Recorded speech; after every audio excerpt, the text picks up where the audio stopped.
Hello guys. तो drama की शुरुआत होती है सुयेन से, जो अपने हस्बैंड मैंग को कॉल करती है और प्यार से कहती है कि वो आज उसकी फेवरेट डिश बना रही है और पूछती है कि क्या वो अपनी मॉम को डिनर पर ला सकता है। लेकिन मैंग गुस्से में आकर कहता है कि तुम्हें पता भी है कि मैं और मॉम कितने बिजी हैं, बेवजह की बातों से हमारा टाइम वेस्ट मत करो, और कॉल को कट कर देता है। दूसरी तरफ हम मैंग को देखते हैं, जो अपनी मिस्ट्रेस शियाओ ऊ और अपनी मॉम के साथ होता है। सुयेन उन्हें देख लेती है। शियाओ प्रेग्नेंट होती है और मैंग उसके साथ काफी खुश नजर आता है, उसकी बहुत केयर करता है। सुयेन ये सब देखकर सैड भी हो जाती है। वो सोचती है कि इसने तो मुझे कहा था कि ये उसे कभी भी नहीं मिलेगा, और अब ये उसके साथ ही है। तभी वो देखती है कि मैंग और उसकी फैमिली रोड क्रॉस कर रहे होते हैं और सामने से एक ट्रक आ रहा होता है। सुयेन वे बचाने के लिए दौड़ती है। मैंग भी ट्रक को अपनी तरफ आते हुए देख लेता है और तुरंत शियाओ ऊ को रोड के दूसरी तरफ पुश कर देता है। ट्रक मैंग की तरफ आ रहा होता है, लेकिन तभी सुयेन पीछे से आकर उसे पुश कर देती है और ट्रक उसके ऊपर चढ़ जाता है। वहां फिर एम्बुलेंस आ जाती है, लेकिन मैंग सुयेन की तरफ देखता तक नहीं है, बल्कि शियाओ ऊ को उठाकर चला जाता है। सुयेन पेन से तड़प रही होती है। उसके मन में चल रहा होता है कि गॉड, मुझे प्लीज एक और चांस दे दो ताकि मैं इस मैंग की फैमिली को सबक सिखा सकूं। उसके बाद सब कुछ रिवाइंड हो जाता है। हम देखते हैं कि सुयेन बिल्कुल ठीक है और कंफ्यूज है कि ये क्या हुआ है।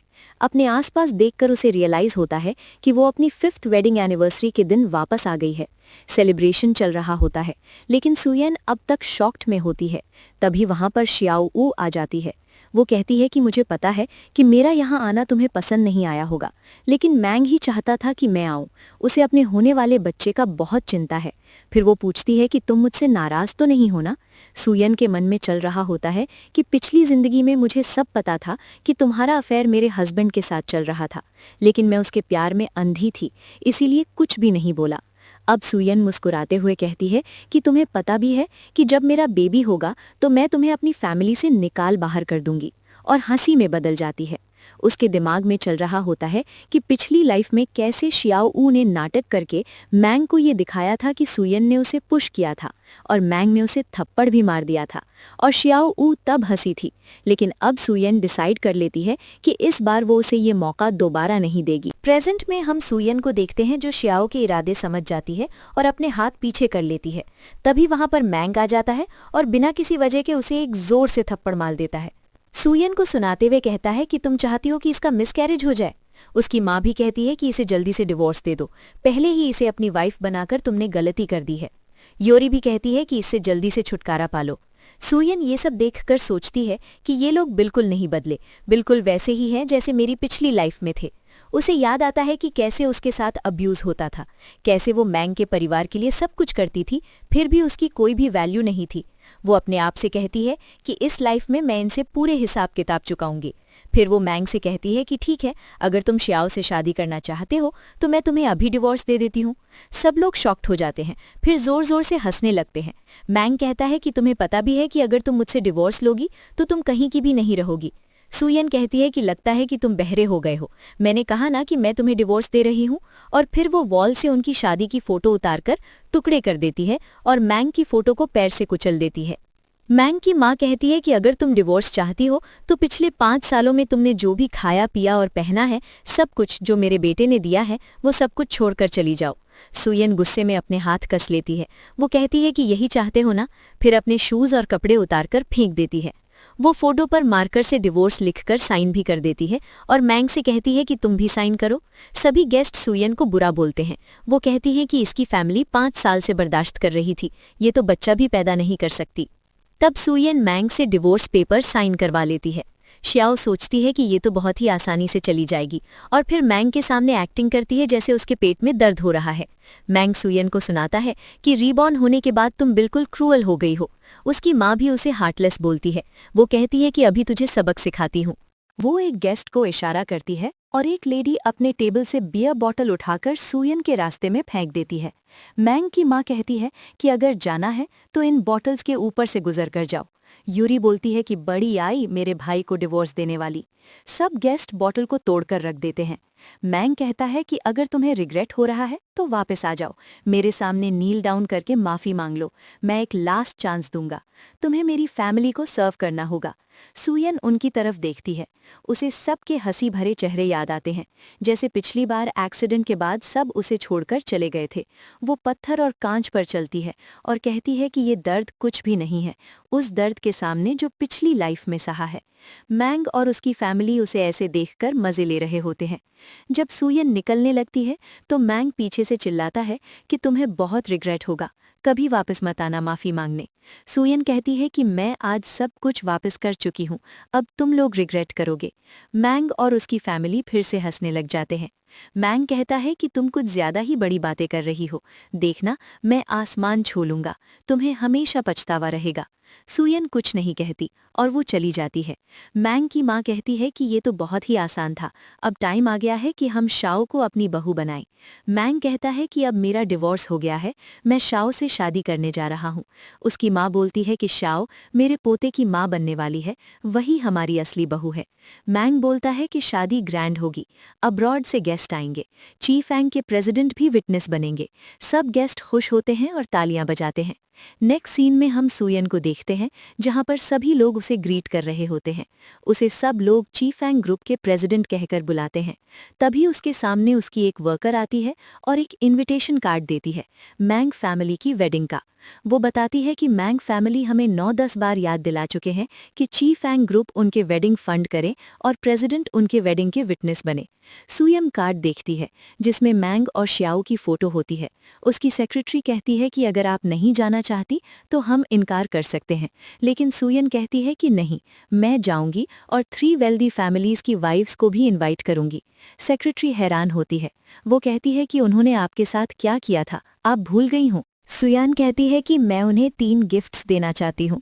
नेक्स्ट सीन में मैंग और शियाओ की वेडिंग चल रही होती है। सब गेस्ट्स उन्हें कंग्रेचुलेशंस कर रहे होते हैं। मैंग की मैं अनाउंस करती हैं कि शियाओ उनकी न्यू वाइफ है। सुयान से कंपेयर करते हुए कहती है कि वो उससे कई गुना बेहतर है, क्योंकि ये 2-3 महीने प्रेग्नेंट भी है, जबकि सुयान 5 साल में भी बच्चा नहीं दे पाई। तभी अनाउंस होता है कि 3 वाइफ्स फ्रॉम वेल्दी फैमिलीज आ रही हैं। शियाओ टेंशन में आ जाती है। उसे याद आता है कि कैसे उन 3 लेडीज ने उसकी पिटाई की थी जब उन्हें लगा था कि वो उनके हस्बैंड्स को सिड्यूस करती है। वो फेस कवर कर लेती है ताकि कोई पहचान ना ले। जब वो लेडीज आती हैं तो मैंग की माँ फॉर्मली उन्हें ग्रीट करती है। एक लेडी कहती है कि ये लड़की कुछ जानी पहचानी सी लग रही है, दूसरी भी अग्री करती है। मैंग की माँ कवर करते हुए कहती है कि ये तो हाई क्लास पार्टीज अटेंड करती है, इसीलिए ऐसा लग रहा होगा। वो लेडीज कहती हैं कि हमें लगता है कि ये वही लड़की है जो दूसरों के हस्बैंड्स को सिड्यूस करती है। एक तो गुस्से में कहती है कि अगर मिल गई तो छोड़ूंगी नहीं। शियाओ तब पेट दर्द और बीमारी का बहाना बनाकर वॉशरूम भाग जाती है। दूसरे सीन में सुयान एक कैमरा इंस्टॉल कर देती है जहां शियाओ होती है। तभी 3 लेडीज के हस्बैंड्स आते हैं और शियाओ से मस्ती करते हैं कि अब तो शादी होने वाली है, हमें भूल गई हो क्या। शियाओ कहती है कि उनकी वाइफ्स ने उसे मारा था और आज उसकी शादी है, प्लीज कुछ मत करो। एक आदमी कहता है कि शादी के बीच में हमें खुश करोगी तो मजा आ जाएगा। पैसे भी देता है उसे और शियाओ अग्री कर जाती है। सुयान अपने लैपटॉप पे सब कुछ देख रही होती है। जब शियाओ स्टेज पर आती है तो उसकी सास कहती है कि सभी फॉरेनर्स गेस्ट्स आज आए हैं, उन्हें इम्प्रेस करना तुम्हारी जिम्मेदारी होगी। शियाओ कहती है कि वो एम्बैरेस होने नहीं देगी उन्हें। जब वो स्टेज पर होती है तो फॉरेन गेस्ट्स कहते हैं कि उसे हमारी लैंग्वेज नहीं आती। वो बोलती है कि 8 लैंग्वेजेस आती हैं, फिर ये समझ क्यों नहीं आ रही। फॉरेन गेस्ट्स कहते हैं कि उसे हमारी लैंग्वेज नहीं आती, हमें तो 8 लैंग्वेजेस आती हैं, फिर ये समझ नहीं पाएगी। मैंग की माँ प्राउडली कहती है कि वो अब्रॉड से पढ़ी है, लैंग्वेज एक्सपर्ट है ये। पर शियाओ के मन में चल रहा होता है कि उसने तो सिर्फ सिडक्शन सीखा है, लैंग्वेज नहीं। मैंग उसे कहता है कि ये फॉरेन गेस्ट्स चीफेंग की वजह से आए हैं, प्लीज एम्बैरेस मत करना वरना चीफेंग ऑफेंड हो जाएगा।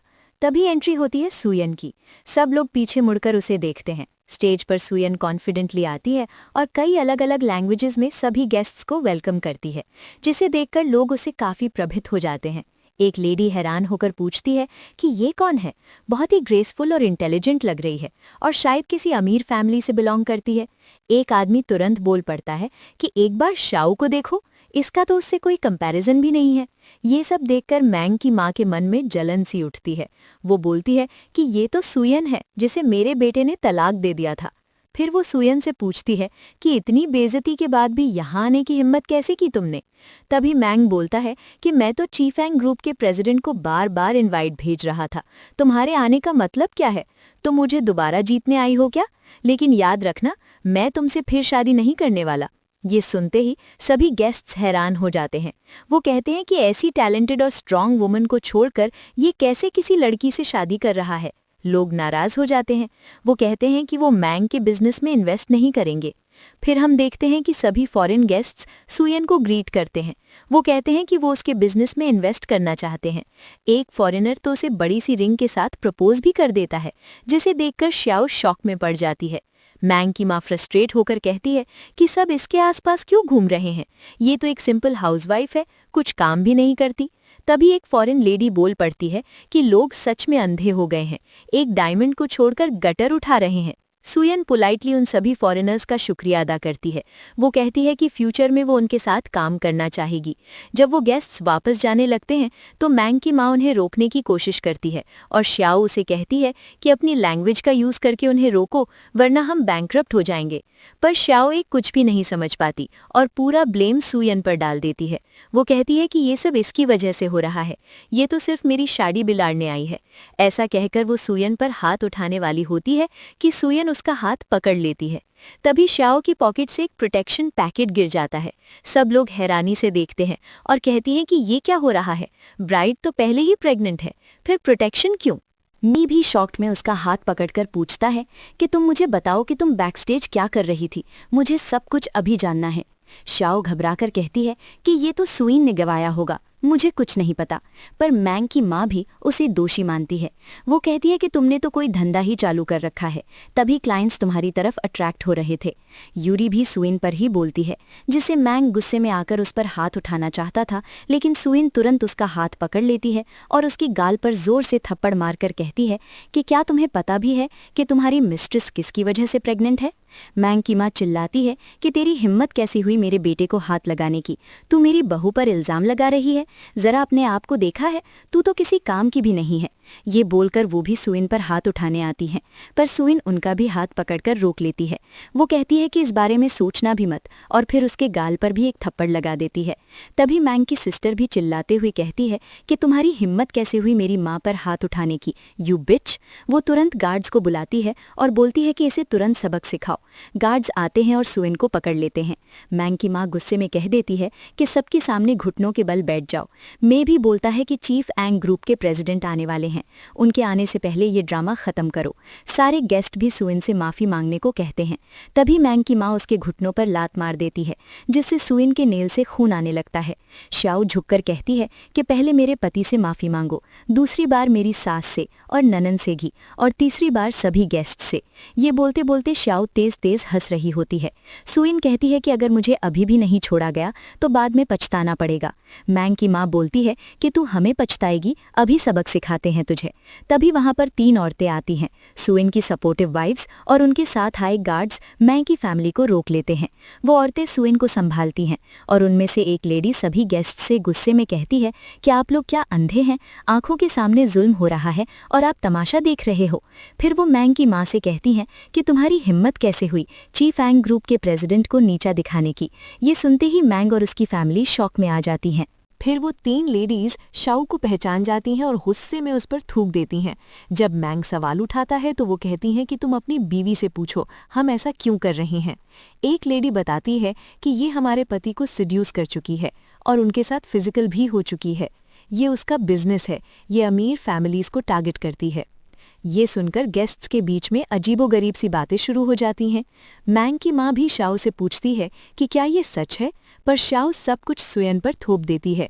वो बोलती है कि ये सब रूमर है जो इसने और इन लेडीज ने मिलकर फैलाया है। तुम तो मुझसे जेलस हो सुयन, क्योंकि मैं तुमसे बेटर हूँ, पर मुझे नहीं लगा था कि तुम इतनी गिर जाओगी। फिर मैंग का हाथ पकड़कर कहती है कि हम दोनों एक दूसरे से प्यार करते हैं। कम से कम हमारा प्यार तो कंप्लीट होने दो। मैंग भी इमोशनल हो जाता है और सुयन से बोलता है कि तुम यहाँ पर सिर्फ मुझे वापस पाने के लिए आई हो ना।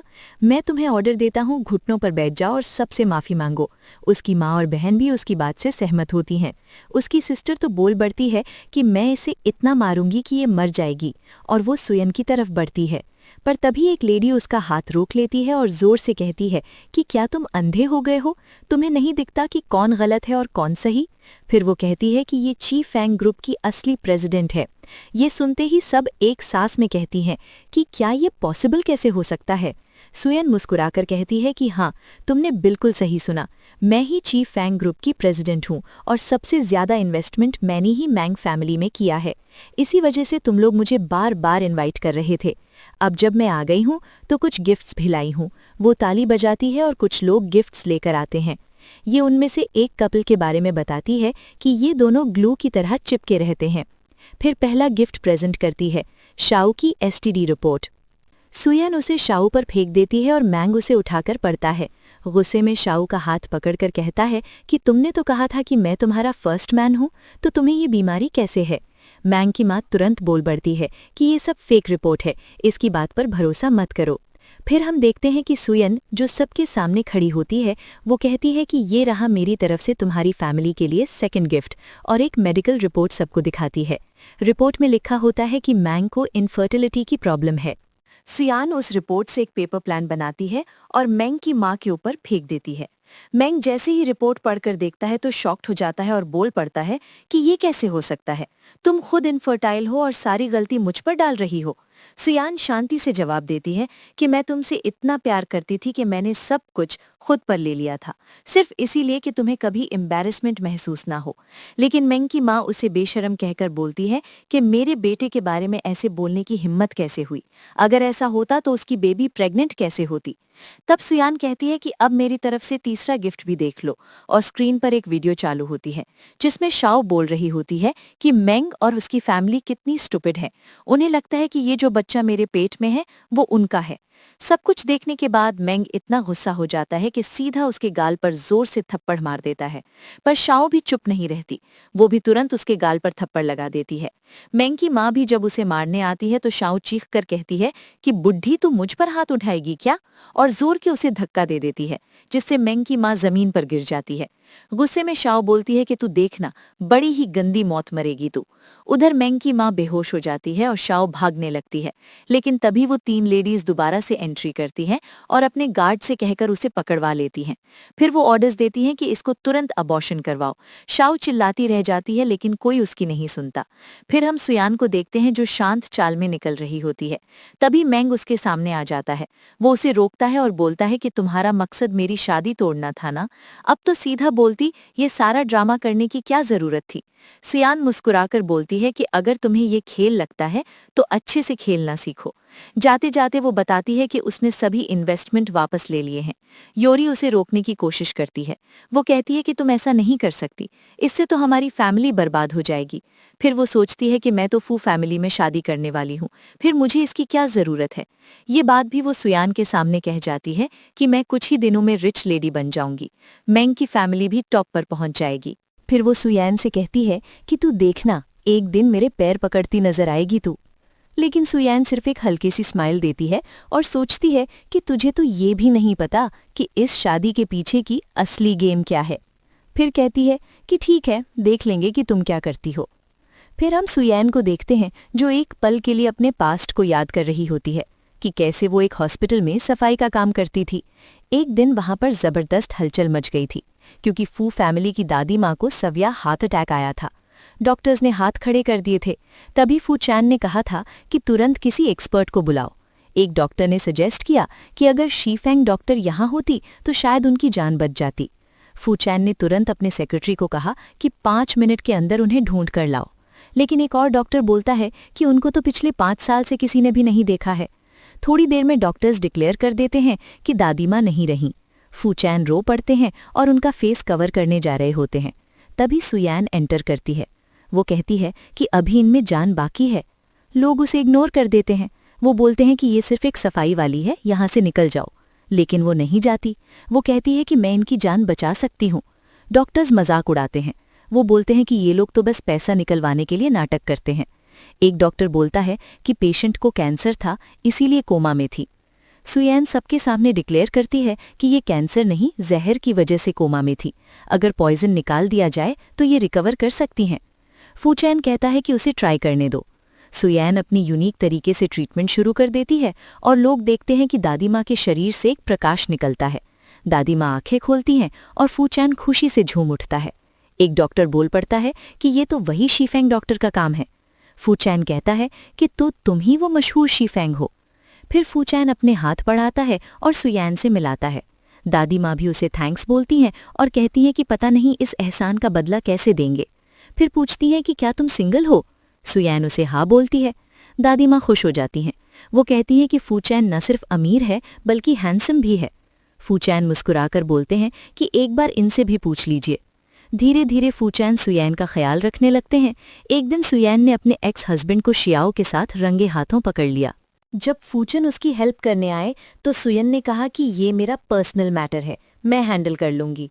फिर वो याद करती है कि अपनी पिछली लाइफ में जहां फूचैन की एंगेजमेंट उसकी सिस्टर इन लॉ से हो गई थी, लेकिन इस बार वो अपना चांस नहीं खोना चाहती। इस बार वो दादी माँ तो बोल देती है कि उसे फूचैन पसंद है। दादी माँ तो ये सुनकर और भी खुश हो जाती है। दोनों का हाथ एक दूसरे में देकर कहती हैं कि चलो शादी का सर्टिफिकेट ले आओ। सीन कट होता है यूरी पे, जो अपने रिलेटिव्स को दिखाने के लिए अपना नया विला लेकर आई होती है। वो सबके सामने फ्लेक्स मारते हुए कहती है कि ये फूचैन का गिफ्ट है, मेरा बर्थडे प्रेजेंट। वो कहते हैं कि डोर का पासवर्ड भी उसकी बर्थडे है। रिलेटिव्स बोलते हैं कि चलो दिखाओ अंदर का सीन, लेकिन जब वो डोर खोलने की कोशिश करती है तो लॉक नहीं खुलता। वो हैरान होती है कि पासवर्ड वही है, फिर क्यों नहीं खुल रहा। एक औरत बोलती है कि तुमने तो बोला था कि बर्थडे से ओपन हो जाएगा, लेकिन काफी बार अटेम्प्ट कर चुकी हो तुम। तभी सुयैन वहां पर आ जाती है। वो बोलती है कि ये डोर मेरी बर्थडे से खुल सकता है। सब लोग हैरान हो जाते हैं कि ये तो वही है ना जिसे मैंग ने तलाक दे दी थी। एक लेडी बोलती है कि अगर ये कह रही है कि डोर उसके बर्थडे से खुलता है तो इसका क्या मतलब हुआ। फिर मैंग वहां पर आ जाता है और गुस्से से बोलता है कि तुम यहाँ पर क्या कर रही हो, पहले मेरा पीछा करती थी और अब फू फैमिली का। मैंग की मॉम भी बोलती हैं कि तुम हमारे बिना कुछ भी नहीं हो, मान लो गलती और हमारी फैमिली में वापस आने की भीख मांगो। लेकिन यूरी बोल पड़ती है कि तुम्हें क्या लगता है कि फू फैमिली तुम्हें अपनाएगी? तुम तो एक सेकेंड हैंड प्रोडक्ट हो जिसे हमने ऑलरेडी डिस्कार्ड कर दिया है। मैंग की मॉम भी बोलती हैं कि मेरी बेटी के घर में क्या कर रही हो। तब सुयैन कहती है कि मैं अपने ही घर पर आई हूँ और कॉन्फिडेंटली जाके डोर ओपन करती है।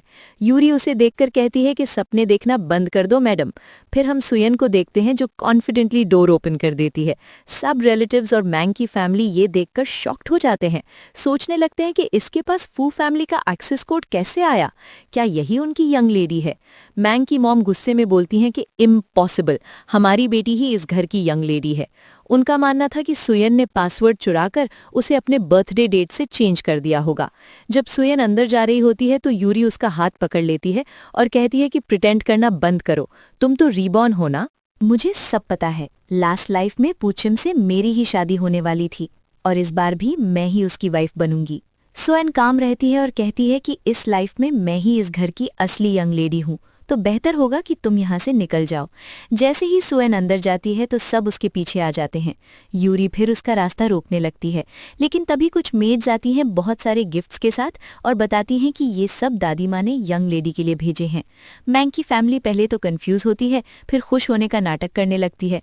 जब सुयैन गिफ्ट्स लेने जाती है तो यूरी उसे पुश कर देती है, लेकिन सुयैन कहती है कि डिडंट यू हियर, ये सब मेरे लिए है। मैंग की मॉम भी सार्कास्टिकली बोलती हैं कि हाँ ये सब कुछ तुम्हारा ही है।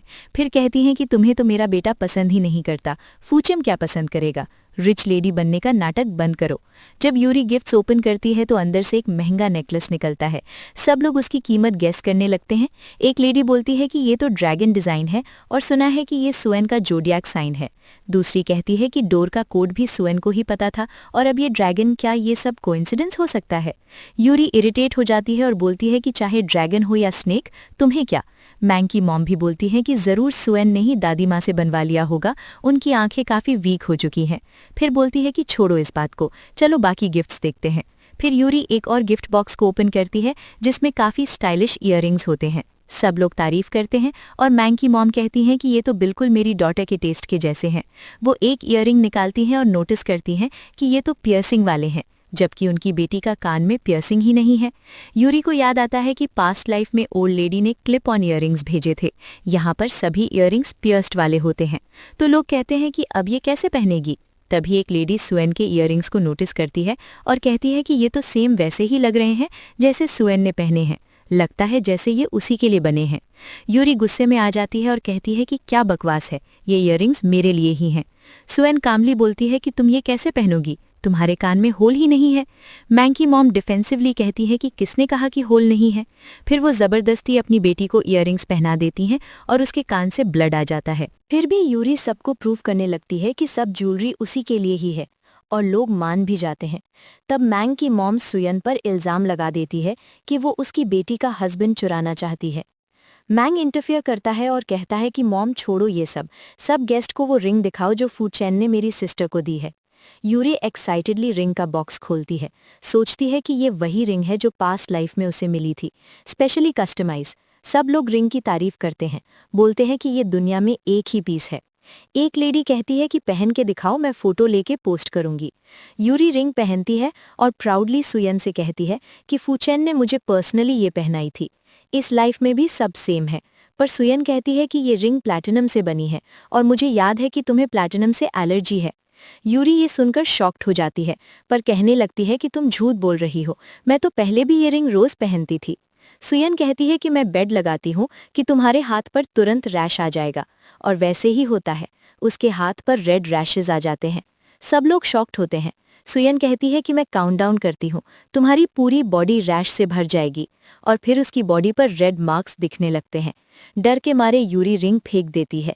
सुयन उसे उठाकर खुद पहनती है और कहती है कि बिकॉज ये रिंग तो मेरे लिए ही बनी है। मैंग कंफ्यूज होता है, सोचता है कि पास्ट लाइफ में तो ऐसा कुछ भी नहीं हुआ था। यूरी कहती है कि तुमने ज्वेलरी स्विच की है मुझे ह्यूमिलिएट करने के लिए। उसकी मॉम भी उसका साथ देती हैं और ब्लेम करती हैं कि सुयन ने ही ये सब किया है। गुस्से में यूरी सारी ज्वेलरी जमीन पर फेंक देती है और कहती है कि अब एक ही चीज बची है, मेरी और फूचैन की वेडिंग फोटोग्राफ, उसे कोई भी नहीं बदल सकता। और वो याद करती है कि कैसे उसने अपनी और फूचैन की फोटो पास्ट लाइफ में देखी थी। यूरी सबके सामने कॉन्फिडेंटली कहती है कि रेड क्लॉथ के पीछे उसकी और फूचैन की वेडिंग फोटो है और सुयन इस बारे में सोच भी नहीं सकती। सुयन चैलेंज को एक्सेप्ट करती है कि अगर फोटो में फूचैन के साथ सुयन नहीं हुई तो वो जो कहेगी करेगी, और अगर हुई तो यूरी को चुपचाप निकलना पड़ेगा। सबके सामने जब रेड क्लॉथ हटाया जाता है तो फोटो में फूचैन के साथ सुयन होती है। सब शॉक्ड हो जाते हैं। लोग कहने लगते हैं कि असली ब्राइड तो सुयन ही है। यूरी बहुत ही डिसबिलीफ में सुयन पर इल्जाम लगाती है, पर सुयन सिर्फ मुस्कुरा के फिंगर स्नैप करती है और मेड एक स्मेली टब ले आती है। मेड कहती है कि आपने ही तो कहा था कि जो सुयन मैडम कहेंगी वो करना ही पड़ेगा, और जबरदस्ती उसका फेस टब में डालने लगती है। मैंग उसे रोकता है और अपनी सिस्टर को बचा लेता है। तभी मैंग की मॉम सुयन को थप्पड़ मार देती हैं। सब देखते हैं कि सुयन प्रेग्नेंट है। मैंग उस पर इल्जाम लगाता है कि डिवोर्स के तुरंत बाद ही उसने किसी और से रिलेशन बना लिया था। सुयन रिटेलिएट करने वाली होती है, पर उसकी सिस्टर आकर उसे थप्पड़ मार देती है और कहती है कि तू चुपचाप बेड में चली गई और प्रेग्नेंट भी हो गई। मैंग की मॉम भी सुयन को स्लट शेम करती हैं और उस पे अटैक करने जा रही होती हैं। जब यूरी फोक से अटैक करने वाली होती है तो सुयन वार्निंग देती है कि मेरी बेबी को छुआ तो अंजाम अच्छा नहीं होगा। तभी फूचैन और उनकी ग्रैंडमदर वहां पर आ जाते हैं। फूचैन सबके सामने सुयन की साइड लेता है और कहता है कि मेरी वाइफ सुयन है। ग्रैंडमदर भी कहती हैं कि मैंग की फैमिली लो क्लास है, उनके घर में शादी होने का सवाल ही नहीं बनता। यूरी शॉक्ड हो जाती है। वो कहती है कि मैं ही तो यंग लेडी थी, आप भूल रही हो। पर फूचैन क्लियरली बोलते हैं कि तुम नॉनसेंस बोल रही हो, मेरी वाइफ सुयन है। यूरी पास्ट लाइफ में याद करती है जहां फूचैन उसे हमेशा अवॉइड करता था, पर ब्लेम सुयन पर डाल देती थी। सब गेस्ट्स भी फाइनली एक्सेप्ट करते हैं कि गलत तरफ हो गए थे और मैंग की फैमिली को शेम करते हुए चले जाते हैं। सुयन यूरी को सच बताती है कि पास्ट लाइफ में उसकी शादी सिर्फ उस ग्रांड माँ के कहने पर ही हुई थी, क्योंकि सुयन ने उनकी जान बचाई थी। पर इस बार सुयन ने खुद फूचेन से शादी की है। फिर वो गार्ड्स को बुलाकर सबको निकलवा देती है और सेक्रेटरी बताता है कि मैंग की फैमिली के साथ सारे बिजनेस टाइज भी तोड़ दिए गए हैं। बाहर जाते हुए यूरी गुस्से में कहती है कि सब कुछ सुयन की वजह से बर्बाद हो गया। उसकी मॉम उसे समझाती है कि चिंता मत कर, मैं उसकी जान ले लूंगी, सब कुछ फिर तेरा होगा। तभी मैंग को याद आता है कि अभी दिसंबर चल रहा है। पास्ट लाइफ में इसी टाइम एशिया पैसिफिक प्रेसिडेंट की ज्वाइनिंग हुई थी। मैंग बताता है कि वो पास्ट लाइफ में फर्स्ट पोजीशन पे था और इस लाइफ में भी वही करेगा। वो खुश होकर कहता है कि इस बार वो और भी ज्यादा सक्सेसफुल होगा। उसकी मॉम और सिस्टर भी एक्साइटेड हो जाती हैं, सोचती हैं कि फैमिली फिर से रिच हो जाएगी। वो प्लान करते हैं कि बाद में सुयन से बदला लेंगे और वहां से चले जाते हैं। नेक्स्ट सीन में सुयन अपने रूम में बेबी क्लोथ्स फोल्ड कर रही होती है। तभी फूचैन आते हैं और उसे कहते हैं कि अगर किसी चीज की जरूरत हो तो वो बता दे। सुयन मुस्कुरा के कहती है कि सब कुछ ऑलरेडी है, रूम पूरा भर गया है। फूचैन उसके लिए चिकन सूप लाते हैं और कहते हैं कि ये उन्होंने खुद बनाया है। तभी फूचैन को एक कॉल आता है फाइनेंशियल ग्रुप से। उनसे कहा जाता है कि उन्हें अपनी वाइफ के साथ वहां पर आना होगा कुछ क्वेश्चंस के आंसर देने के लिए। फूचैन थोड़ा टेंस हो जाते हैं। कॉल कट होने के बाद सुयन उनसे पूछती हैं कि क्या हुआ, तो फूचैन कहते हैं कि कोई बड़ी बात नहीं है और कहती है कि उसे साथ चलने की ज़रूरत नहीं। पर सुयन इंसिस्ट करती हैं और कहती हैं कि ये कोई बड़ी बात नहीं है, बस क्वेश्चंस ही तो हैं, प्रेगनेंसी को बर्डन मत बनाओ। फिर हम दोनों को फाइनेंशियल ग्रुप के ऑफिस में देखते हैं। वहाँ मैंग सुयन को देखकर शॉक्ड हो जाता है। वो उसे इंसल्ट करता है और बोलता है कि वो सिर्फ सिड्यूस कर सकती है, एग्जाम पास नहीं कर सकती। वो कहता है कि एशिया पैसिफिक का जीएम बनना उसके लिए सपना है और वो फर्स्ट रैंक पर आएगा। एग्जाम स्टार्ट होता है और क्वेश्चन पेपर मिलता है और मैंग कंफ्यूज्ड हो जाता है। वो कहता है कि पेपर कंप्लीटली अलग है, कुछ समझ नहीं आ रहा। फिर क्लेम करता है कि ये गलत पेपर है क्योंकि ये इंग्लिश में है, जबकि ओरिजिनल पेपर तो चाइनीज में था। सब लोग डाउट करने लगते हैं कि क्या उसने पहले से क्वेश्चन देख रखे थे। मैंग सबके सामने ड्रामा करता है और एग्जामिनर से बदतमीजी भी करता है। तभी सुयन एंटर करती है अपने गार्ड्स के साथ। एग्जामिनर एक्सप्लेन करता है कि सुयन ही चीफ एग्जामिनर है। मैंग को तब पता चलता है कि सुयन एक्चुअली इस ग्रुप के प्रेसिडेंट है। वो शॉक्ड हो जाता है और उसके सब एरोगेंस एक सेकंड में ही खत्म हो जाती हैं। सुयन उसका कॉलर पकड़ के कहती है कि जो प्रीवियस लाइफ में हुआ वो इस बार रिपीट नहीं होगा। मैंग फ्लैशबैक में सोचता है कि कैसे पहले लाइफ में सुयन उसके लिए क्वेश्चन मार्क करती थी, हेल्प करती थी उसकी, पर उसने कभी अप्रिशिएट नहीं किया, सिर्फ उसे हाउसवाइफ बनाकर रखा। अब सुयन कहती है कि अब मैं वही हूँ जो तुमसे कहीं ज्यादा केपेबल हूँ। मैंग गिल्ट और गुस्से में कहता है कि तुमने ये सब कुछ जानबूझकर किया है, मेरी लाइफ को स्पॉइल करने के लिए। नेक्स्ट सीन में हम मैंग की मॉम को देखते हैं जो बहुत ही एक्साइटेड होती हैं। उन्हें पूरा यकीन होता है कि उनका बेटा ही जनरल मैनेजर बनेगा। मीडिया भी उन्हीं को कवर कर रही होती है। वो अपने बेटे के पोस्टर के साथ खड़ी होती हैं। तभी गार्ड्समैन को वहां से बाहर निकालते हैं और मीडिया उस मोमेंट को कैप्चर कर लेती है। ये देखकर मिंग की मॉम और सिस्टर शॉक्ड हो जाती हैं। वो गार्ड्स को डांटते हुए कहती हैं कि तुम होने वाले जनरल मैनेजर के साथ ऐसा कैसे कर सकते हो। तभी सुयन वहां पर आती है और कहती है कि आपको कोई गलतफहमी हो रही है, इस बार ऐसा कुछ भी नहीं होने वाला। जब मिंग की मॉम और सिस्टर सुयन को देखती हैं तो वो पूछती हैं कि ये यहाँ पर क्या कर रही है। एग्जामिनर एक्सप्लेन करती है कि मिंग ने सुयन के साथ बदतमीजी की, इसीलिए उसे न सिर्फ एग्जाम से निकाल दिया गया है बल्कि इंडस्ट्री से भी बैन कर दिया गया है। यूरी कहती है कि ये तो सिर्फ एक हाउसवाइफ है, इसने क्वेश्चन पेपर कैसे बनाए। तो एग्जामिनर बताती है कि सुयन सिर्फ क्वेश्चन सेटर नहीं बल्कि एग्जाम एग्जीक्यूटिव भी है।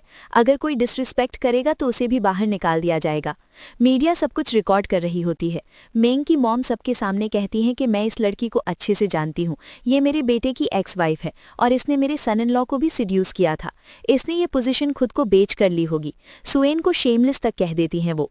मेंगी बोलता है कि तुम्हें याद है ना कि तुम मेरे घर में क्या करती थी, सिर्फ कुकिंग और लॉन्ड्री। अब तुम क्लेम कर रही हो कि तुम प्रेसिडेंट हो, तुम्हारी बातों पर कौन बिलीव करेगा।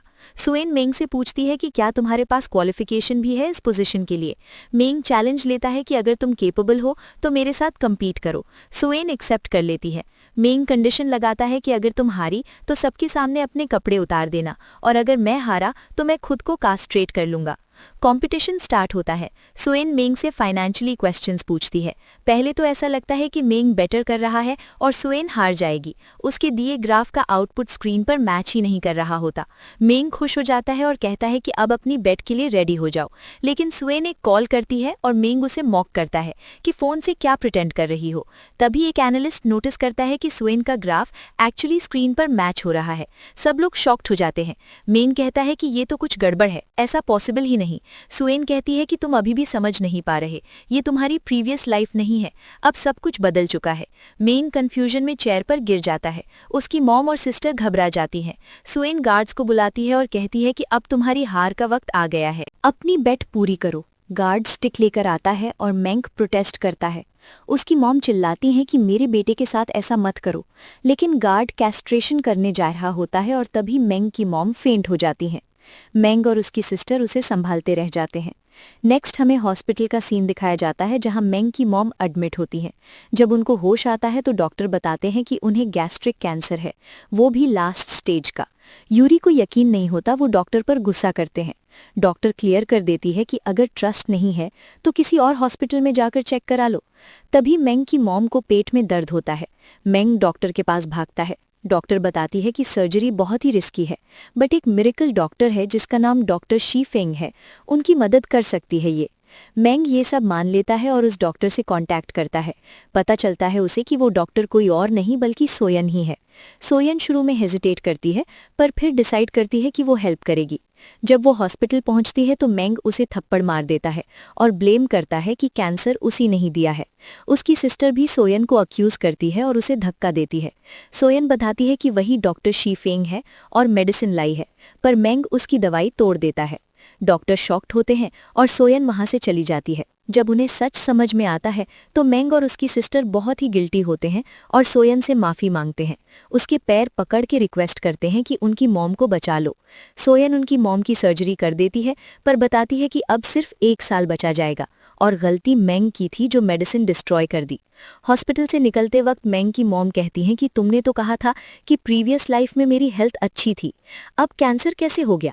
फिर वो सोयन को ब्लेम करती है। सोयन बताती है कि प्रीवियस लाइफ में वो सीक्रेटली उनकी डाइट में स्पेशल मेडिसिन को ऐड करती थी, पर इस लाइफ में उसे फैमिली से निकाल दिया गया था, इसीलिए वो मेडिसिन नहीं दे पाई।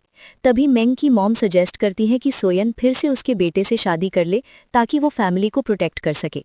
मेंग भी कहता है कि वो सब कुछ भूलकर सोयन को माफ कर देगा, लेकिन तभी फूचन आ जाता है और सोयन से कहता है कि वाइफ चलें घर। सोयन स्माइल करके हाँ कह देती है और उसके साथ चली जाती है। मेंग बस देखता ही रह जाता है। इसी के साथ ही इस ड्रामे की एंडिंग हो जाती है। Thank you so much for watching. See you in a next video. Bye bye.